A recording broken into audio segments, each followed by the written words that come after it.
Hello everyone.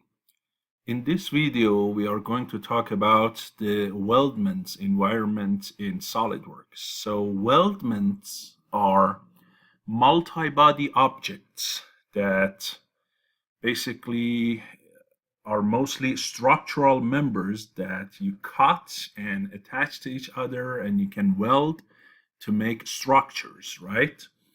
And an example of that, for example, if you just type in Google weldments for SolidWorks, you can see, for example, let's say you want to make a table for yourself, right? That has some extra structures other than just the body. It has this kind of brackets, or in SolidWorks, we call them the gussets.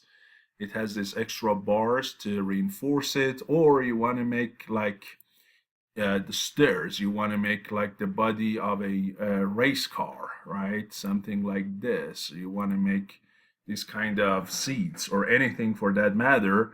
So if you want to make things like this, instead of using a ton of extrusions and basically connecting them together, because some of these members have to be cut in specific shapes from structural members, and it takes a lot of time. If you look here, right, when these three members meet, you have to trim those members, or sometimes you need to cut them in a specific way, right? Because when they get to each other, the best way here is, if I want to weld these gaps here, it's not going to be strong connection. So if you have seen people who make this kind of parts from these structural members, they cut them at angles in a way that they come and meet each other almost perfectly, and it allows for the welding to be done effectively, right?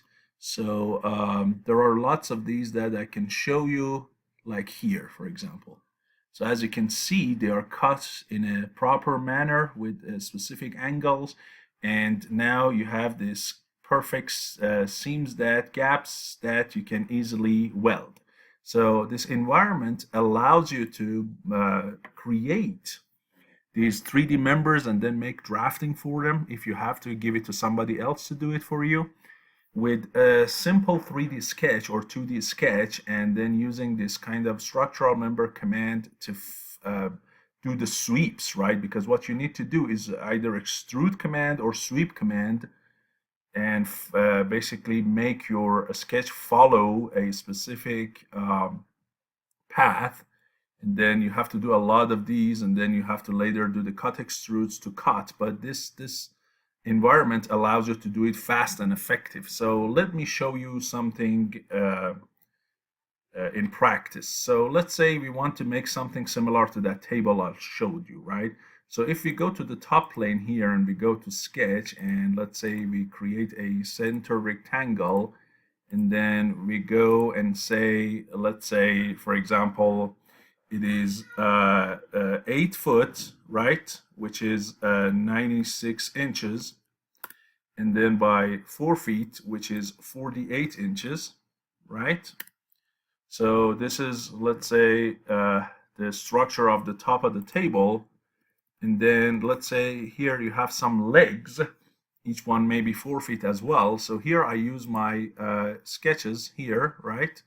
And I use the 3D sketch command, and I use the line command. And here, if I can draw a line that can go vertically down, right? So if I click on this line, if you see here, this line is exactly going in the direction that I desire, right? If you look here, this is exactly what I want. And if I can repeat this guy a few more times to draw the 4 legs, and then give dimension to those legs, so with a 3D sketch, I can easily create what? Create the legs, and then I can create the extra reinforcement structure and so on, right? So something like this. Now let me give them some dimensions. Let's make each one of these also 48 or something.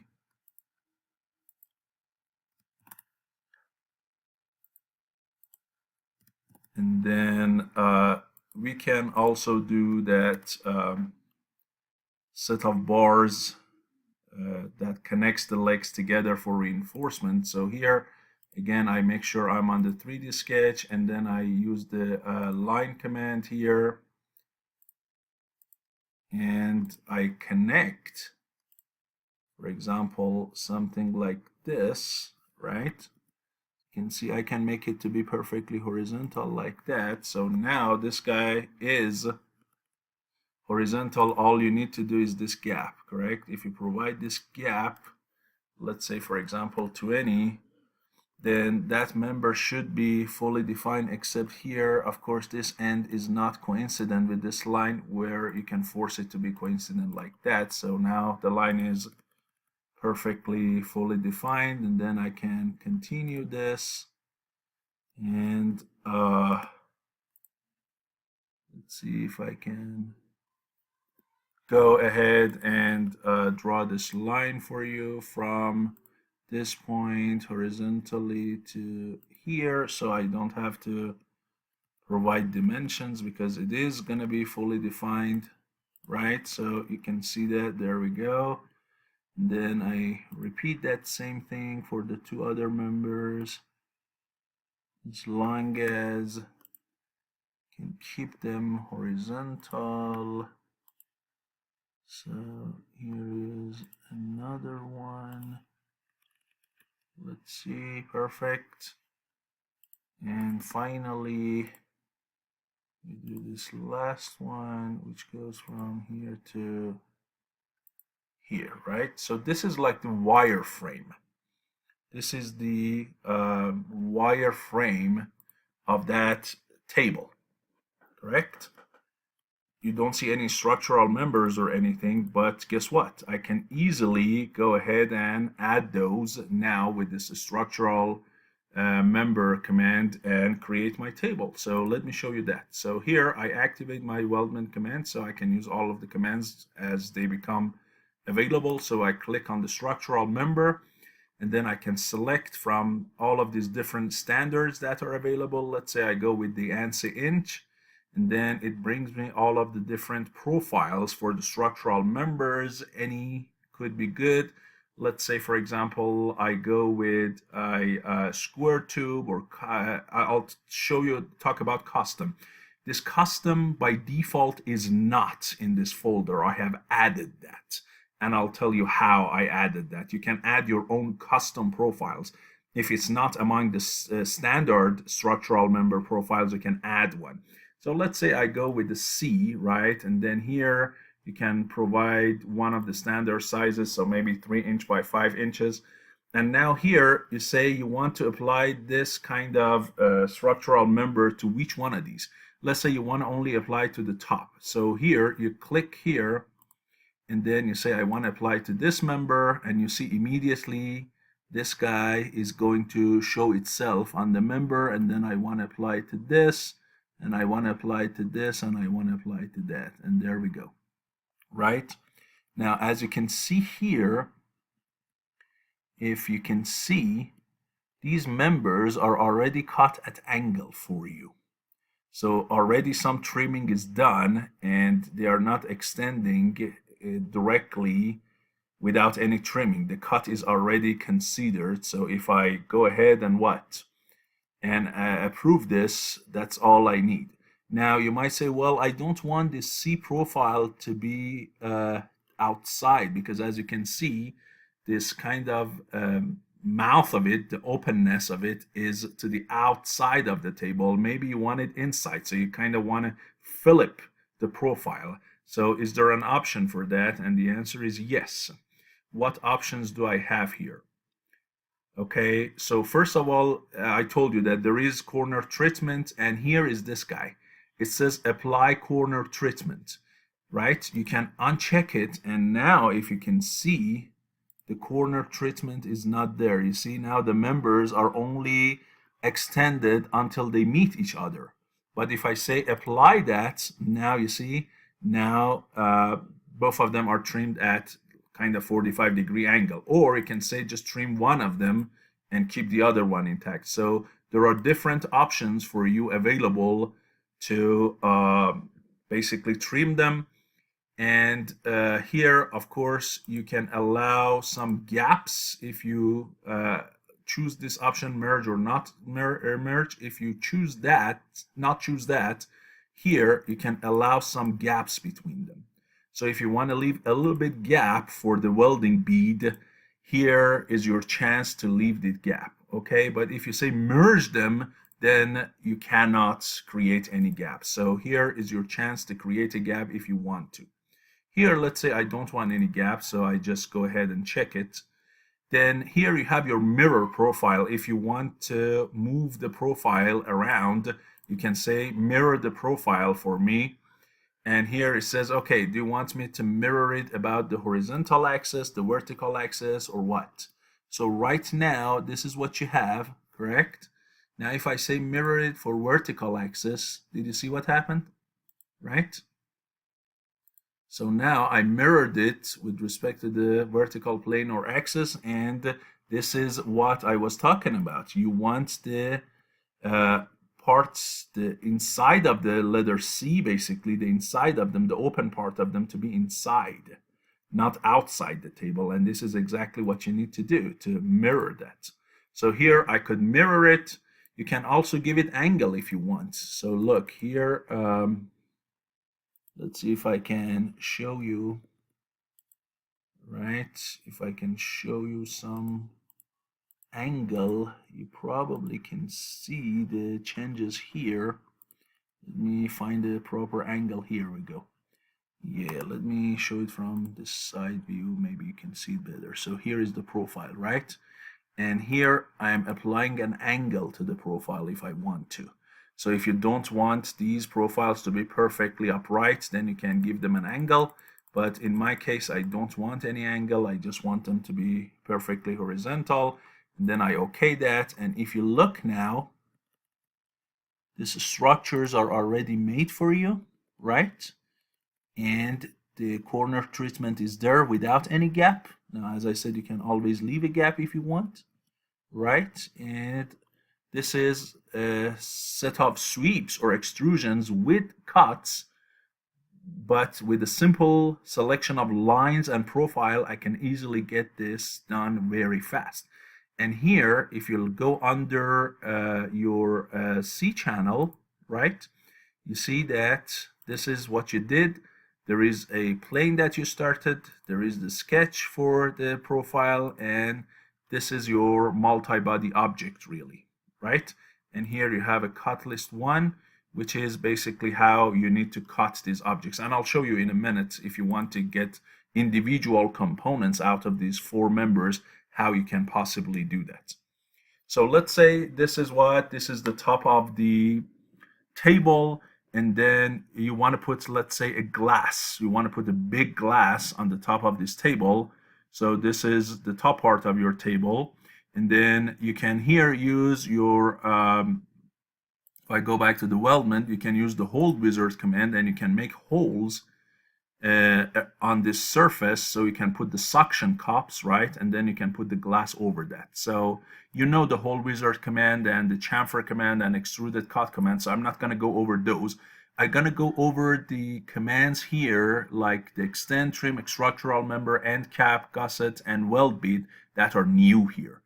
Okay, so now it's time to go ahead and make the legs and the reinforcement structure below the top.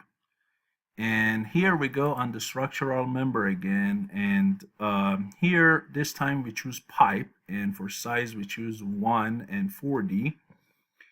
And by the way, I need to tell you that I moved these legs endpoints a little bit off from the corners, because if you put them at the corner, then a portion of the pipe is gonna stay outside the tabletop frame, and that's not what you want. So I looked at the diameter, outside diameter of this pipe, which is 1.32 inches. I calculated half of that offset from both of these edges and moved this end point of the leg a little bit inside, so I don't have any part of the pipe leaving out. So here I click on this, and then I get one pipe here, I get one pipe here, I get one here, and then I get what? One here. So here are what are the uh, legs that I have. And I can use a different structure or a similar structure for the reinforcement, and it's up to me which one I choose, right? And if I want to go with the same structure, then here I go ahead and choose these. The only problem is, if you look at this point here, there is a portion of both of these pipes that is sticking out, and they are not being trimmed for this member, but I should be able to fix that, right? So these two members will be trimmed with respect to each other because I have this apply corner treatment. But with respect to a pipe or a structural member that is previously made in a previous command, in a previous structural member command, those guys will not be trimmed to account for that member. They only will be trimmed to account for each other. So you see here, if I make that, there is a portion that is going to be left untreated or uncut, but I can fix it and I'll show you. So that's okay. Here I go ahead and I create these guys like this, correct? So, and as I said, you clearly see this portion that is sticking out. Can I fix it? Sure. I go to the extreme and trim command, and I said the body I want to trim is this guy, and I want to use the boundaries of the faces of this leg to what? To cut this portion of it. And here we go. You see, now this member is cut. Then I can repeat that for the other member. So here I say I want to cut this, use the faces of this guy, and now this portion will be cut, and boom, there we go. So now you can see that portion is gone, and these two members are properly what? Trimmed to get rid of this extra portion. And I can repeat the exact same thing for what? For these three other corners with this trim and extend command, and I can get what I want. Or the better option is, instead of making something like this and then fixing and trimming it later, is if you wanted to use the same profile for all of these three pipes intersecting at that point, in order to avoid making that extra portion, you could have made all three of them with one command instead of two separate commands like this. So let me show you what I exactly mean by that. So here I go ahead and delete these guys, right? Like that. Now, instead of me creating the legs in one command and the bottom structure in one command, I'll do both of them in one single command. So look, I say I want the legs, right? Here. Now I want to choose these 4 lines, but the problem is this. Look, if I click on it, it's not going to let me choose it. Why? Because these 4 members are connected together differently from these 4 legs, the way they are not really connected together, and they are connected to the top structure. So if you consider these 4 legs to be one group of structural members, it cannot connect these 4 other members to belong to the same group as the legs are. So if you want to do that, here you click on this new group command and call those 4 legs another group, a second group, and now you should be able to what? You should be able to add them as group number 2. And what's the good thing about it? Look at the good thing. You see that? That extra portion we had last time is now not added. Why? Because it considers creating all of these 3 pipes intersecting at the same point, at the same time. So no extra portion is created. Look, here we go. That trimming is already done. So that is going to save you some time, right?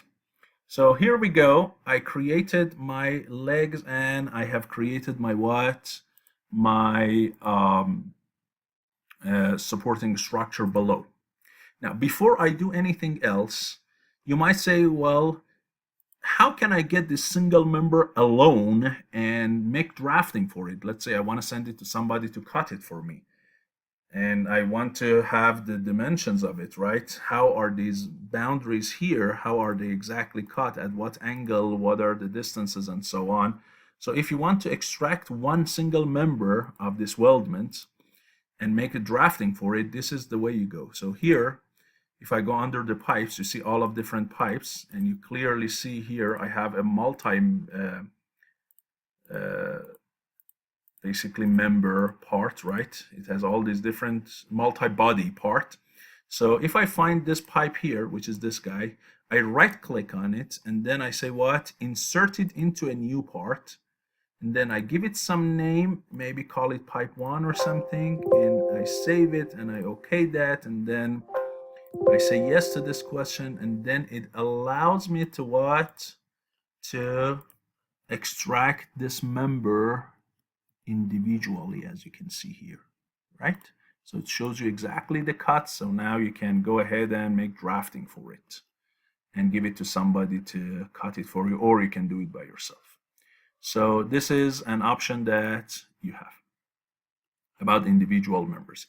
So far I talked about the trim and extend command. I talked about the structural member command and using the 3D sketch. Before I go to the end cap, gusset, and weld bead, I want to mention something that when you clicked on the structural member under any of these standards that you go, let's say ANSI inch, there are only a few standard shapes that you have, like angle iron, C-channel pipe, rectangular tube, S-section, and a square tube. If you want a specific cross-section of the structural member that does not exist here, you can go ahead and make your own basically cross-section and call it a custom, for example, cross-section, or give it any other name, add it, and then you can have different varieties, different dimensions of that guy, and here you can go and select them and then apply that cross-section to your lines instead of what? Applying one of these standard ones. But how would you make a custom basically profile, right? So the way to go about it is, here I already made a simple sketch. Let's say you want a tube like this where these corners are trimmed, filleted, and the dimension of this guy does not exist exactly what in that standard. I mean, if we go back again and look under the square tube, right? There are only specific sizes. There are only 3 sizes: 2 by 2 by 0.25, 3 by 3, 4 by 4. If I want a 1 by 1 by 25, there is no way I can get one, right? Unless I make it myself. Or I want a different shape, a complete different shape. How can I do that? So here I go and I go here and I make my profile in any way that I want, and then I can save it, right? So let's say this is the square tube that you wanted, but with fillets, and the dimension of it is different. Or let's say this is not what you want. For example, let's just make a small change to it, correct? And make it a little bit different, just for the sake of experiment. Okay, so something maybe like that, and let me use my trim option and get rid of a bunch of things.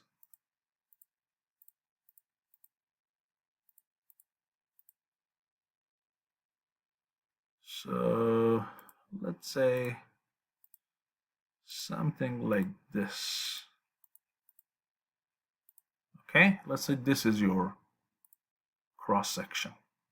Or if you want, even you can apply some fillet here too.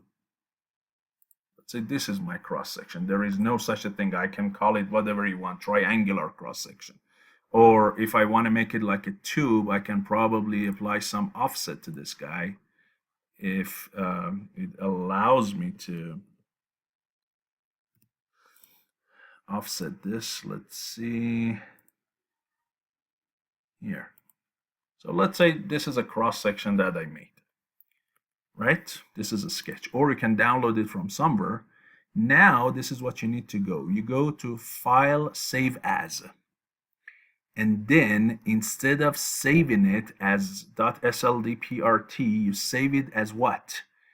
Lib fit part, which is a library feature part. So you'd save it as .sltlfp, SolidWorks library feature part. If you save it on that, then it is accessible as it will be accessible as a profile for you. The question is, where would you save this? It should be saved in the same place that the rest of the profiles are saved. And typically, it's what? It is in C, right? And most probably under program files, and then in SolidWorks folder, right? And then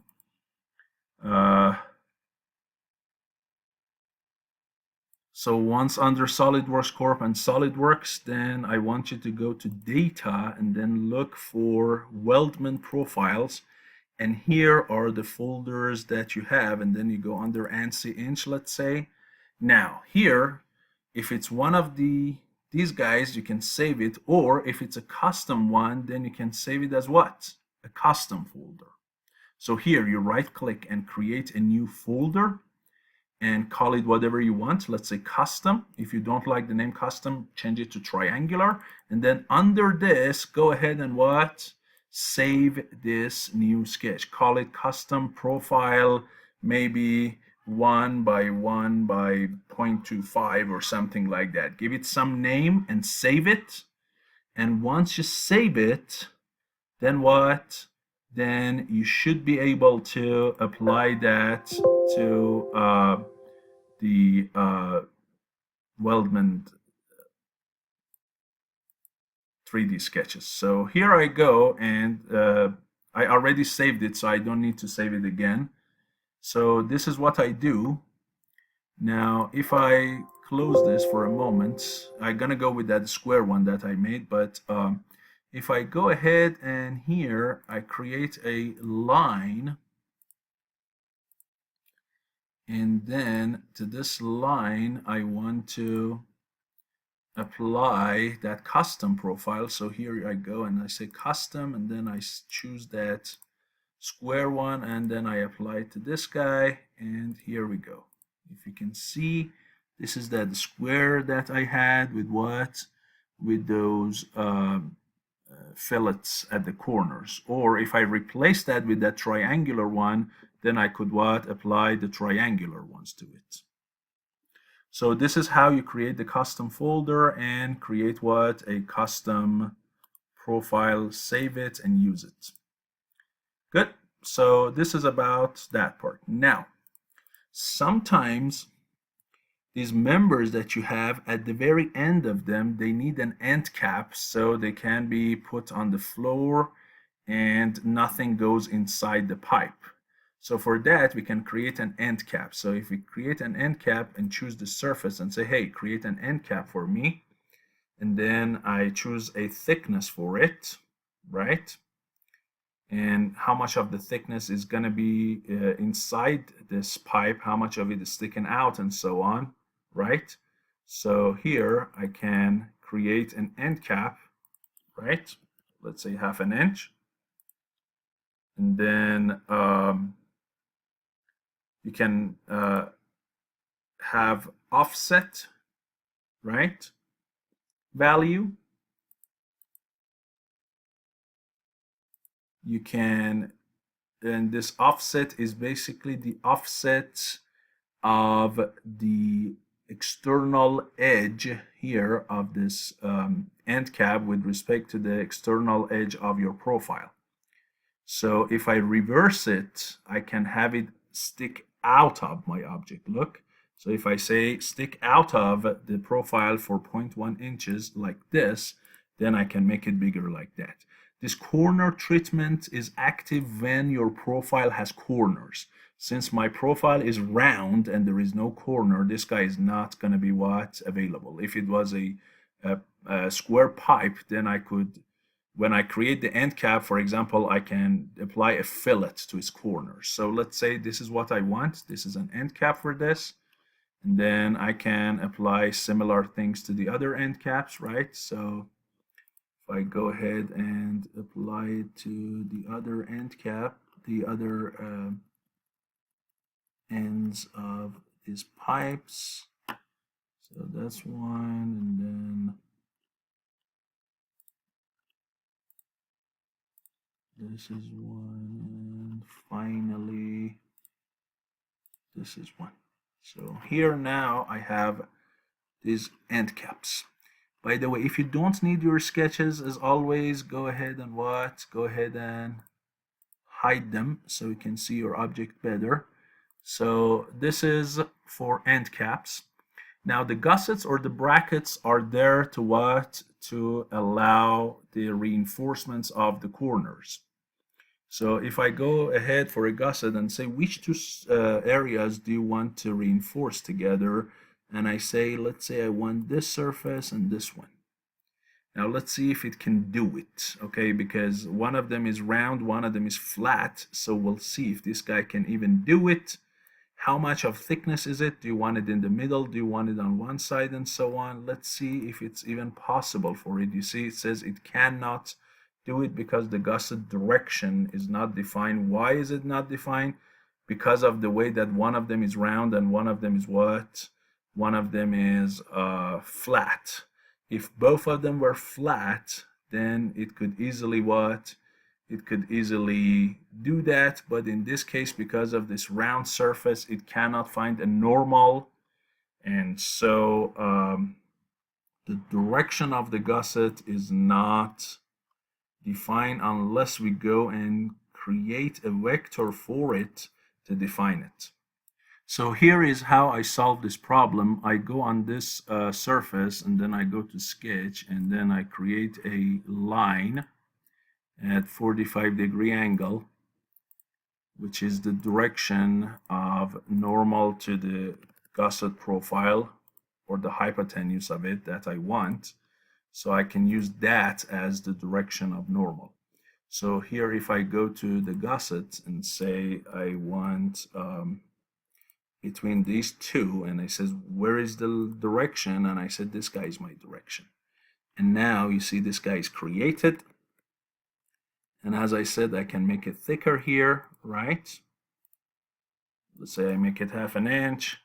And then I can make these guys to be bigger. So maybe each one of them 1.5 inches, right? Or maybe 2 inches. So I can make the two sides of the triangle bigger, and I can make the gusset bigger, and there we go. So now here, that's your gusset over there, and I can make similar things between these other sides, and I can reinforce them. Okay, so as long as, again, these two surfaces that you choose for the gusset, they are flat, you don't need to define a direction. But if one of them is round, you have to do the way I did it to be able to define what the gusset. The next command is weld bead, which basically creates a weld bead for you where the parts are to be welded together, so along the welding gaps. Now here we chose to leave the welding gaps as perfectly 0. In reality, you cannot do that. You have to leave even a little bit of gaps so that the welding can be done properly. So if I want to create a weld bead feature for these weld path, then, or the gaps, then I click on the weld bead, and then I choose the surfaces to be welded together. So this is one surface, and then this is one surface, and then it recognizes the path of the welding, and then I can click on define weld symbol, which basically under the contour, it can say whether the contour of it, if you look at the weld bead from the side, it is flat, it is convex, or concave, right? So it looks like a triangle with the hypotenuse straight, or it is going to be curved in or curved out. And then what kind of welding is it that you need? The triangular one, these Y shapes, the V shapes, or any other. So if I go ahead with the simple weld that is the best actually for two walls, and then I provide the size of one side of the weld bead, and then I OK that, then it is going to create the weld bead for me. And here, this is the weld symbol, which shows that on basically This part here, I have a weld bead with that size and that shape. Again, the explanation for welding and welding symbols is way beyond the scope of this lecture. And if I have time in another lecture, I'll talk about it. But here you can create weld beads. And now, if you look at your total weldment, you have a cut list, which basically has what? All of the structural members that have to be cut. So you clearly see it's a multi-body, right? And then you have a weld folder, and here you can share it with your technician to exactly knows where to weld and how exactly to weld. And here you can, of course, define material for your structural members. So hopefully this simple and brief video on weldments, which is creating parts that are trimmed properly and ready to be welded for any object out of structural members, is useful to you, and I will see you in my next video. Thank you.